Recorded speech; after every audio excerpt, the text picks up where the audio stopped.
gammachiisa dubbistootaa fi dhaggeeffattoota walaloo afaan Oromoo akkasumas jaallattoota ogbarruu afaan Oromoo hundumaaf albamni walaloo haarawaa kan quuqama falaasamaa fi guduunfaa jireenyaatiin guutame akkasumas gorsaa fi dhaloota barsiisuu irratti kan xiyyeeffate albamni walaloo hibboo deebii dhabe jedhamee moggaafame waloo lafaa dhufaa fakkii dhaloota qubee fi abdii hegeree ta'een barraa'ee kan walaleeffame waloo jaallatamaa kanaan dura hojiilee garaagaraatiin kan beektan asoosama gaggabaaboo bifa diraamaatiin akkasumas walaloo qalbii namaatiif soora ta'an kanneen sokkoo fi sorgoodhaan guutaman barreessuudhaan xiiqoo garaagaraatiin kan isin bohaarsaa ture waloo shaggaa baadiyyaa bifa adda ta'een gumaacha albama walaloo haarawaa hibboo deebii dhabe jedhu qabatee isiniif dhiyaatee jira. Akkuma beekamu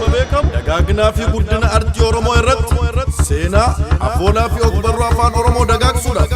dargaggoota biyyoota alaa keessatti gumaacha guddaa godhaa jiran keessaa waloo shaggaa baadiyyaa isa tokko.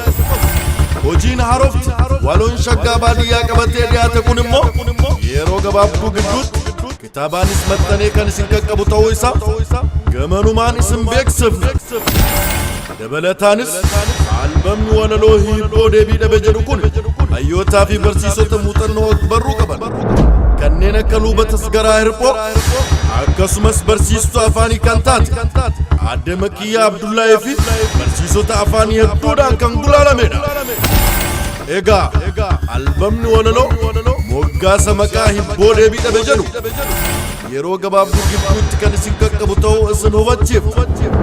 Maarree dubbistootaa fi dhaggeeffattootni walaloo akkasumas jaallattoonni ogbarruu afaan Oromoo hundumti keessanu DVD orjinaala bitachuudhaan dagaagina artii fi ogbarruu afaan Oromoo haa cimsinu isiniin jenna. Yeroo gabaabduu gidduutti waloo shaggaa baadiyyaa hibboo deebii dhabe.